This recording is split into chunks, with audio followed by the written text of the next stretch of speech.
like we are not by any means like wealthy, but we still are able to eat healthy like 99% of the time. And I think that a big misconception a lot of people have is that it's super expensive to eat healthy, when in reality, like, dude, a pound of ground beef is $8. Yeah. Like, bro, you know what's insane? Okay, like ground beef at like HEB is like almost $20 fucking for a pound. seriously? Yes. No, bro. I'm dead ass serious. For one I'm pound? dead serious. Yes. I've never seen that. That's I crazy. may be mistaken, but it's definitely 2 times Dude, the you price might of be what we looking just at the paid. 12-pack or the 3-pack. No, bro, I buy them individually. Dude, that's insane. All of the companies in all of like the grocery stores are like in cahoots, operating as like one unit sort of a thing. And then when you have like one-off like farms that are selling their shit, they sell it for like the price that they're still gonna make money off of it, but it's like $8 compared to like 15 or 16. I know it's more than $14. Like I know it's more than $14. It's actually insane. Yeah, It's that's actually like double the price. I Well, like what did we pay the other night? for the ground beef? Yeah. Normal, like $8 for grass fed. Really? Yeah, Dude, maybe HEB's taxing heavy.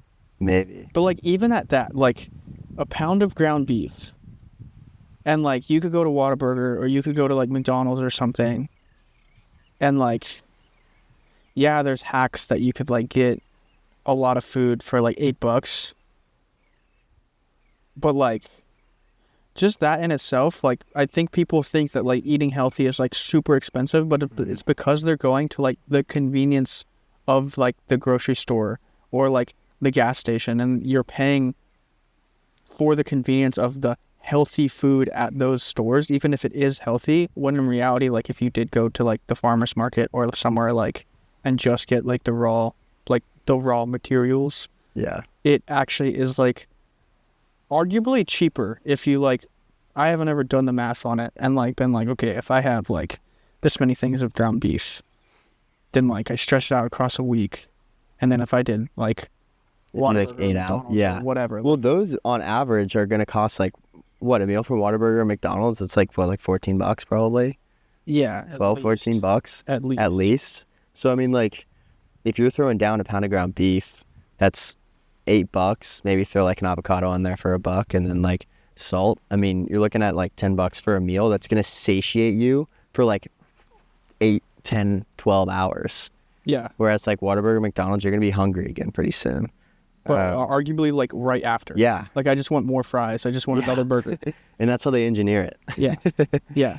But also I was talking with someone about you can like bomb, like yes you want more food, and then if you went and got more food, like if you've ever like looked at yourself after like bombing something and literally been like, bro, I look pregnant. Like my stomach is so round right now, it's insane. Like it's like you can feel the pressure, whereas like I could eat 3 pounds of ground beef and like that is not the case. Yeah. Like it's just like I feel full, but I don't feel like a fucking balloon human like trying not to like throw up everything I just ate. Yeah. It's physical, you feel it, and then mentally as well. Like Yeah. if you're gonna go eat fast food and then you sit down and work after, like it's not gonna be high quality work. It's Yeah. not gonna be productive. Yeah, 100%. I think that another excuse that people give a lot that I hear is like cooking. Like some people, like it's really easy to cook ground beef. Yeah. Like you just heat the pan and then you put the beef on the pan, and then that's literally it. You just move it around with a stick. It's like anybody can do it. But I feel like it's kind of intimidating for like people who aren't used to cooking food. Yeah. I feel like I get a lot of people a lot of the time being like, bro, show us like how to cook, or show like how do you season this, how do you season that, and it's like, bro, just like test stuff out. Yeah. But I think the reason people think it's so much harder is because we've been conditioned to like the convenience of like stopping into like somewhere just to like grab it pre-made, or like a pre-made this or a pre-made like microwavable meal, or like an oven pre-made, like just put it in the oven sort of a thing. And so people view it something that's like really not that difficult and like not even going to take that much longer, because a lot of those pre-made meals, like you got to put in the oven for like what, 12, 15 minutes. Like you could cook ground beef on high for 6 minutes and it's done. Yeah. And like you can fully customize like what it's like, your seasonings and the flavoring and all of that stuff, and like have it like, it's pretty hard to fuck up ground beef. It's pretty hard to fuck up chicken. Like if you're at that point where you're like fucking up chicken or fucking up ground beef, but even then it's like just do it again.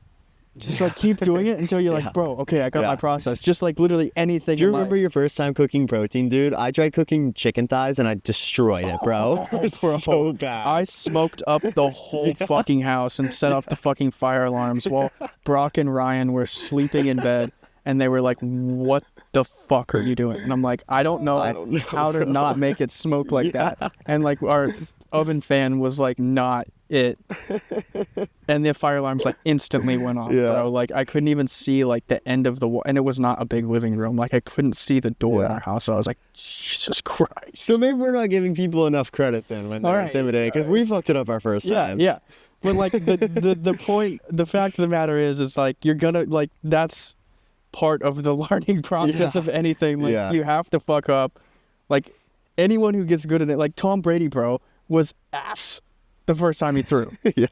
Like bro didn't like read the manual on like how do I like I'm pretty sure the first time I cooked chicken or cooked like steak, I probably watched a YouTube video and still shat on it, dude. Like just destroyed it. But like it took being like, okay, well I won't do that next time, and then something else fucked up next time, and then I was like, okay. Then eventually it was like there's only so many things you can fuck up with like chicken, ground beef, and like steak, like fish. Fish is one of those things that's so easy, bro. Like I promise you, if you're having trouble figuring out how to cook fish on like a pan, season it, throw it in the oven, and just like tend to the oven and just like watch it. Not literally sit there and like watch it the entire time, but like every 3 or 4 minutes, just come back and be like, does it look brown yet? Does it look like it's cooked? Does it look edible? And like that shit's gonna smack. Like it will literally do it for you.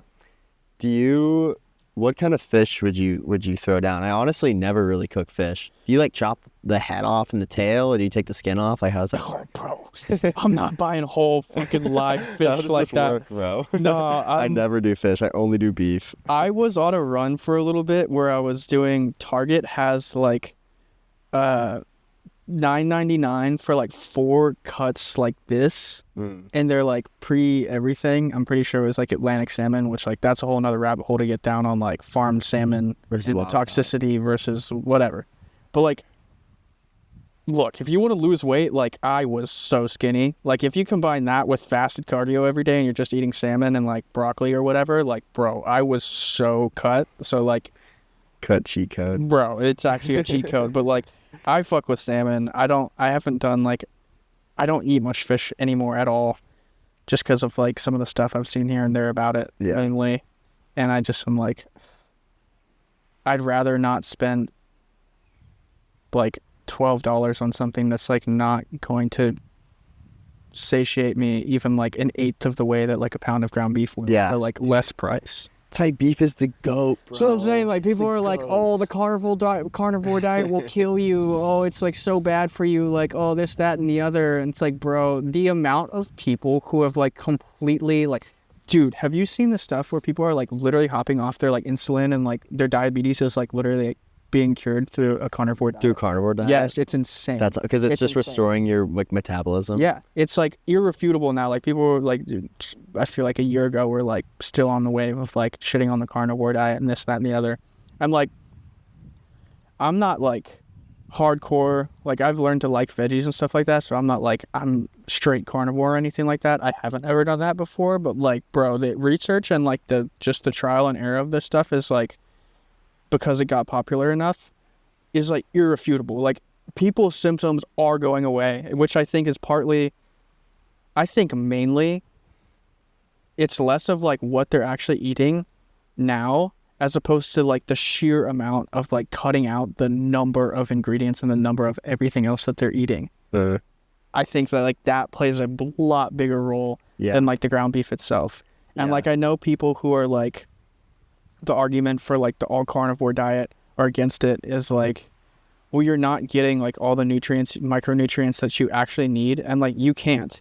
But like the amount of different like herbs and like fruits and vegetables you'd have to have on a weekly basis is like insane and is like so much headache, which at like that point it's just like, if you want to be anal about it, like figure out what you are getting and then what you're lacking, and then just go and get like the in capsule form from the grocery store.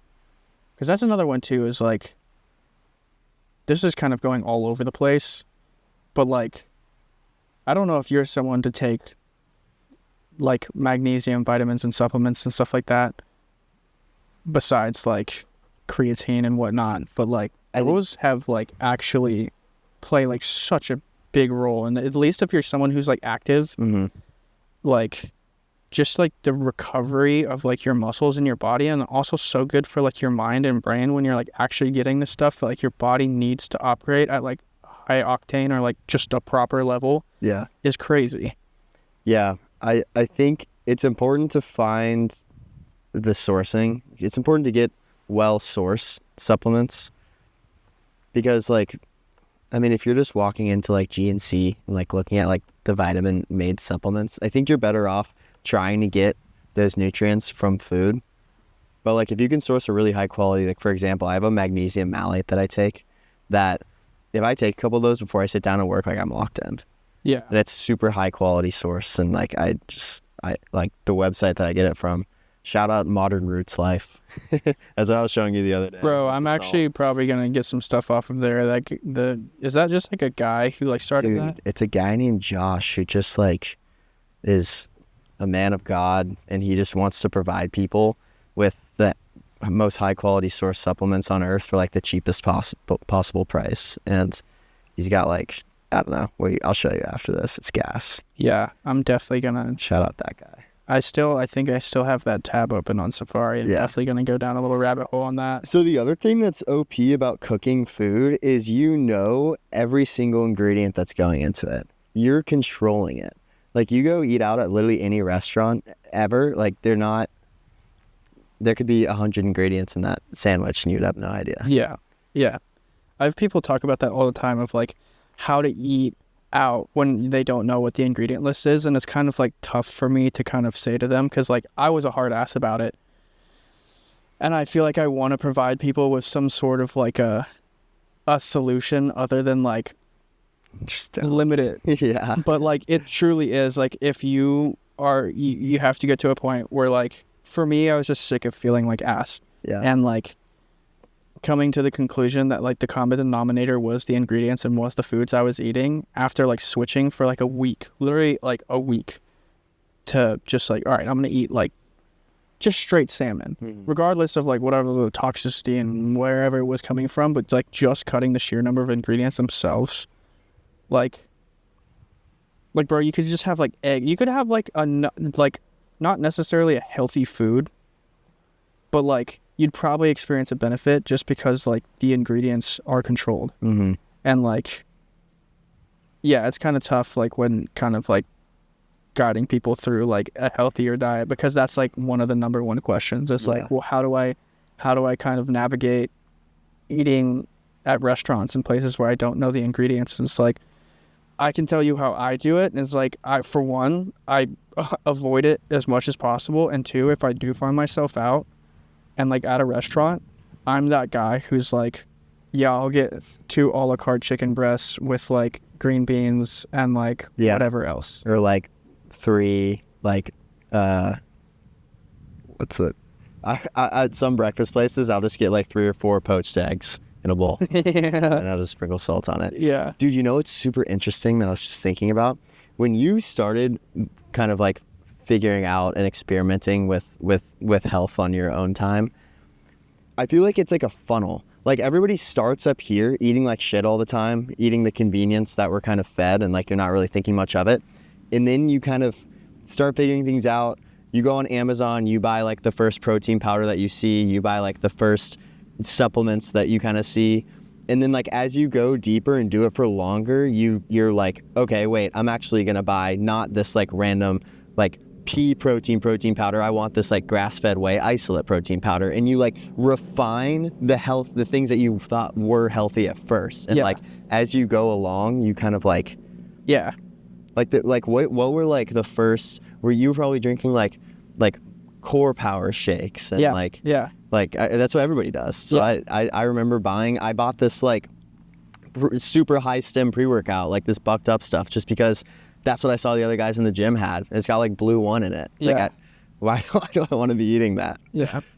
Yeah, I feel that's why I try to like dumb it down to like the like, because like everyone goes through their own process, and like my goal is to make it like as simple as humanly possible. So I'm like, bro, just flip over the package, ignore like the nutrition macros section, and look at the sheer number of ingredients. Yes, like bro. just look at the sheer number of ingredients, because if you start cutting down on them and you start using an app like Yuka or like whatever app you're going to use to scan the barcode, look at the additives, click on the additives section, see how many there are, and then ideally any app that's going to be a scanner app is going to tell you what those additives do. Shout out Yuka. Please fucking sponsor me, bro. Please fucking sponsor me. I would be screaming Yuka at the top of my lungs. You can do crazy work for Yuka, dude, bro. I swear. But like just the sheer number of ingredients, like that's how I started. I literally like got put onto Yuka from someone who had trouble with psoriasis and had a lot of food sensitivities, and she used the app, and so I was like, this is interesting. And like I wasn't even into it at this point. I was just gamifying like going into the grocery store, and like everything that I would scan that I used to eat, whether it be a protein bar, a protein shake, or like a energy drink, like a whatever it was, like everything that I was eating and consuming was like scanning in like the red, like 8 out of 100. And I was like, holy shit. And this was before I was even like in the mindset of like just look at the ingredients. And so I was like, okay, I'll keep scanning in this section until I find something that's like scans good. And then if it looks good and it's like a flavor I like, okay, I'll try it. And then like most of the time it was like pretty decent. But if it was ass, then I just like go back, try again, find something, and then you start to develop like your own basis of like, as opposed to like completely overhauling and stopping everything at once, because that's hard to like maintain consistency with, because it just like, it does take a level of like energy and conviction and like discipline to do that like is hard to maintain. But like if you swap things out and start with that and start cutting the sheer number of ingredients, like I feel in my experience, the mental and physical benefit I got from doing so in like a short period of time, like we're talking like a week, 2-3 weeks max, was enough to get me to like then like go and like continually do it to like overhaul everything. And then through that, then I'd get down into like, after doing that a bit, then I'd get down into like, you know, like as opposed to getting like the pea protein, then I get like a whey, then I get like it kind of improving incrementally from there, which like only made me feel better and only like gave me more mental clarity and stuff like that. But like once you're at that certain point where you've cut the ingredients, like then it's like your decision if you want to go, like that can improve your lifespan. I'm sure of it. Like I'm just like very convicted that alone, just cutting those ingredients, can like improve your lifespan and like your quality of life. But then if you want to take it a step further, which like I'm confident most people will, because it kind of does gamify it when you're like going in and scanning stuff, because it gives you a sense of control. It's like another thing, like you're controlling like what you're actually putting in your body, and then you're actually getting like a positive benefit from it. And then before you even receive the positive like tangible benefit that you can feel day to day, it's like you have that little, you're scratching that itch in the back of your brain of like I'm actively working towards like a better something. Yeah. Rather than just like feeling like, ooh, fuck yeah, bro, I want a McFlurry so bad. And then you like go and get it, and you're like, you down it in like 0.5, and you're just like, oh fuck, I'm such a piece of shit, bro. Oh, everyone knows that feeling of like literally not even being able to wait until you get home, just parking in the lot and just fucking ripping the bag open and just fucking downing everything, and just sitting there after the fact like, I'm such a piece of shit, bro. But here's the thing, bro, like you can still do that. Like there are products out there that are delicious, and you can binge, bro, and not feel bad after. There's this ice cream brand, dude, Ice Cream for Bears. It's the one with like 4 ingredients or whatever. I need to try that. Dude, I housed an entire pint of that the other night. It's like 800 calories after already eating a whole pound of ground beef. And like in any other circumstances, any other ice cream, I would be like, oh, I'm full as a tick. But no, dude, I was moving around and like grooving after eating a whole pie of ice cream. I was like, no way. Like, it's so, It really does you make can crash out on on sweet treats that have good ingredients, it and makes you really an don't feel that insane bad. difference, dude. Yeah. It makes an insane difference. Like, oh man, that's what I'm like. If I could get people to like a week, like anyone who like comes in for like one-on-one stuff and like actually like hops on calls, I'm like, okay, like the goal is like a week. The goal is to like give you as much, like off rip. The first thing I say to people is like when we're hopping off the call, like, okay, your goal by the end of tomorrow is like you come back with you're gonna scan 5 things using this app, and you're gonna scan your pantry, everything in red. You're gonna pick 5 things, and then you're gonna go to the store in their respective sections, and you're gonna find one that's similar that scans in the green. Nice. And then you're gonna come home and you're gonna send me a picture of all of them as like proof or whatever.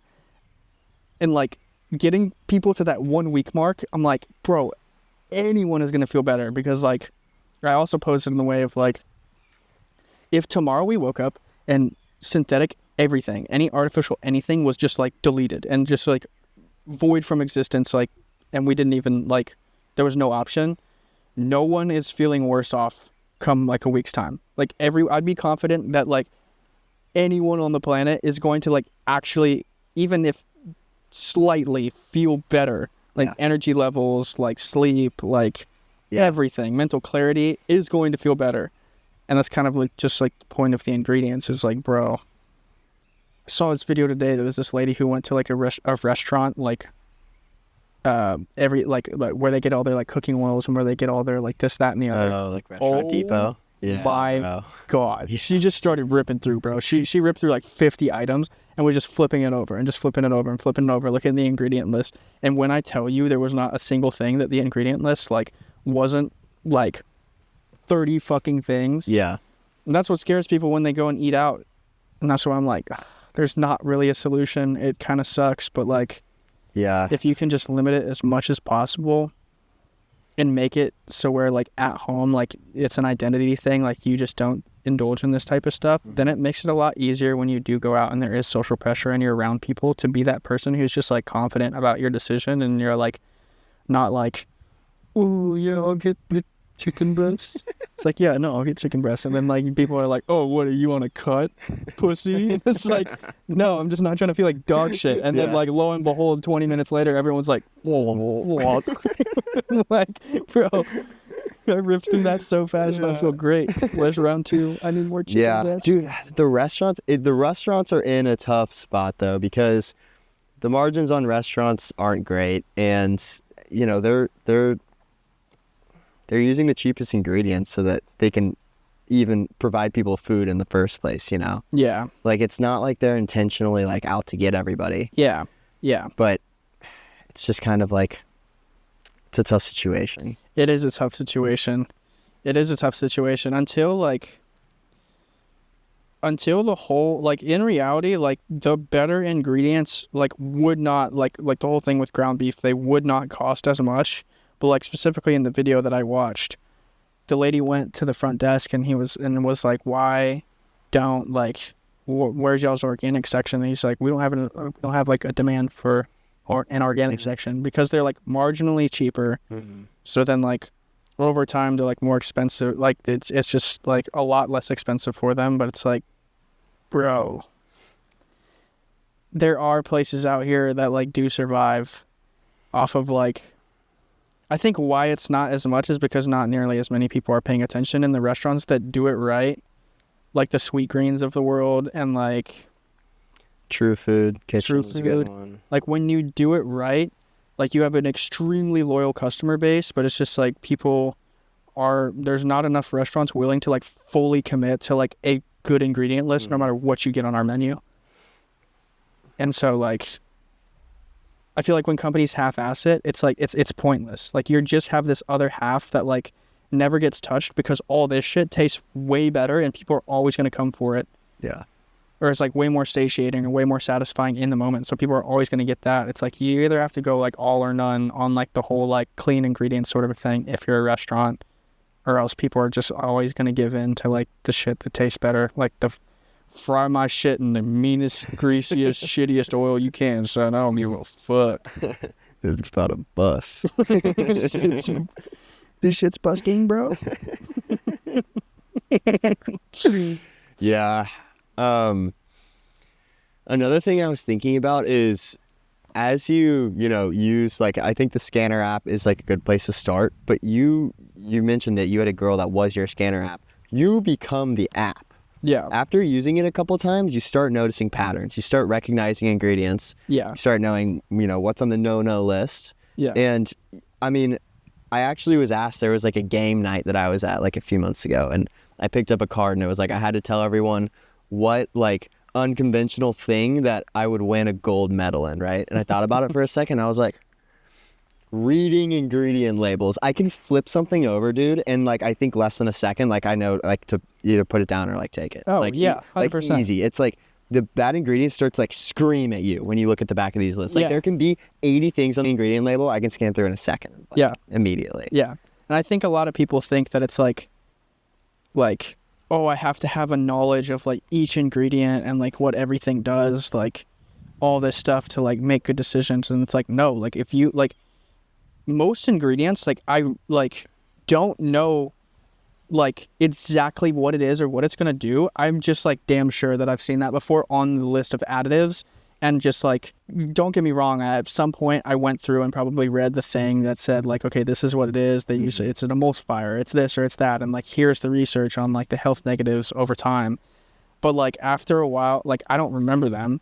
And so after a while of like doing it, like maybe a month, bro, like you start just like recognizing what is and isn't a good ingredient list. And I think that's like a common misconception is like, oh, you've got to have all the knowledge of like the individual ingredients to like reason between this and that. It's like if you're actually going to make a change, like it's really fucking quick. Like you literally look at it for like maybe 2 seconds max and then like put it back down. Yeah. Like once you have the general like these certain seed oils, this emulsifier, this thing, that thing, the other, like if you're going for a protein shake, if I see carrageenan, immediately put it down. Yeah. Like if I'm going for chips and I see like palm kernel, put it down. If I see canola, put it down. Now. Like you just develop your things that you're just like, oh yeah, okay, this I've seen this on that additive list enough times to where it's just like I'm not doing this anymore. And then once you get it down and you kind of like, get in a routine of going to the grocery store once a week and getting your grocery haul for the week, like it's at the point where I can walk into the Sprouts that I go to. I mean, I'm out of there in like 8 minutes maybe, bro. Yeah. I'm in, like I know exactly when to put it in my cart. Yeah. Like I know it's going to fuel me and I'm going to feel good throughout the week with it. Yeah. And maybe there will be like one new thing that I kind of like try or I find interesting and I throw in the cart. But like, dude, it's you get really efficient. Yeah. Yeah. After you establish like kind of a routine. It also makes it so much quicker because I feel like most people go into the grocery store and they're like, okay, I'm going to shop for snacks for like my kid, or I'm going to shop for snacks for the week, or like we're going to load up on like stuff. And so it gives you time to kind of browse and stroll through and like what looks good, as opposed to like, okay, I'm eating ground beef for dinner. I'll probably toss some chicken in there. Okay, maybe I want some fish. Okay, ground beef. Okay, I got the chicken. Okay, I got the fish. Okay, get the fuck out. Yeah. Like, as opposed to like strolling through the middle aisles and being like, bro, that's the whole point. Like that's how they get you. Like that's how the marketing and all the like tactics, that's how they get you. You see the 40 grams of protein and you're like, oh, that's got to be good. And then you flip it over and you're like, holy fuck, bro. Like it's terrible. Yeah. But like if you, I mean, everyone's heard this shit, but like if you just shop the perimeter, bro, if you know, like I'm going in to get fruit, my protein, and like fruit protein, bro, and like maybe if you want some like nuts or something to snack on, like some dairy, some dairy, some good stuff like that, like then you're good, as opposed to being like, what should I get this week? Like, then you're there for a fucking hour, dude. Like you're definitely gonna stroll every one of those aisles because like they're set up to like look really good and like get you to be like, yeah, bro, those. Bro, Halloween Oreos? It's orange. Holy shit. Cinnamon Toast Crunch Bacon. I thought he was going to get that shit. I know. I thought he was going to get that. Oh no, I guess to wrap it all up, like the whole point of it is to get you more confused about like what the whole thing is. And that's a whole rabbit hole of its own to go down, like the doctors and like them and like the prescriptions and like all of that stuff to like aid in like making you like not quotations, but just to like be the band-aid over like your symptom, and then like you have more symptoms and this, that, and the other. Like it's meant to feel confusing. There's meant to like, oh, here's this gut detox tea, here's this like, you know, immunity thing, here's this and that, and it's like, bro, you could avoid yourself like thousands, if not tens of thousands, if not hundreds of thousands of dollars over your lifetime by just paying attention to the ingredients, and like thousands of hours of feeling like dog shit and like how you don't want to, or thousands of hours trying to have to fight your eyes to like stay awake just by just like paying attention to the ingredients and cutting out the sheer number of them that you're actually consuming. Because like people are coming around to it. Like we're in the age of information, and like you can literally search things up like that and get the info on it, and they're doing everything that they can to like skew things a certain way and like kind of hide the shit from you that's like, you know, the reasoning and the research, and make it confusing and make it so you have to go down and read all like the scientific studies on stuff. But like as more stuff comes out and people wake up, like it's just getting easier and easier and easier, like, and more undeniably like the fact of the matter that like it is the ingredients, especially like just like the fact of the matter that like you can go to Italy and bomb pizza and pasta and literally lose weight on that trip while doing it and eating so many more calories than you can here, because your body doesn't know how to fucking eat 1,000 ingredients, and your body's just sitting here like, what am I supposed to like, what am I supposed to do with this? I think a quote that I think about a lot is, you can either pay the farmer today or pay the doctor later. Yeah, that's a good one. I've not heard about that. It's a good one. No, that is a really fucking good one. It's like, it's like what you choose. Like either one's got to get paid. You got to pay either way, you know? Yeah. Like which one are you going to you choose to? It's also like one of the few things in like your experience in life that like you can control. Like you can control like your choices. Mm-hmm. Like, and like you can control what you can consume. Like out of everything else that is just like completely out of your control, that like shit's gonna hit the fan, you're gonna get laid off from your job, like someone's gonna die, like someone's gonna come down with this disease, someone's gonna get hurt, someone's gonna be like, whatever it's gonna be, you're gonna have a kid unexpectedly, like whatever it might be, which like that one you can control for sure, ski. But but like that's one of the few things that like you can control, is like you can control your decision on like what you're going to choose, which product you're going to choose. And when you get through like the week or the 2 weeks that it takes for you to feel the actually tangible positive effect mentally and physically of like choosing for the sake of yourself, just feeling better day to day, like it becomes a no-brainer when you actually feel those effects. But it's just getting like more and more people to that side of like, holy fuck, the grass is greener, when I like literally take like 5 minutes to pay attention a little bit more than like, bro, the Halloween Oreos. All right, bro. Yeah, let's be chatting. Anytime, bro. We'll catch y'all next time. See ya.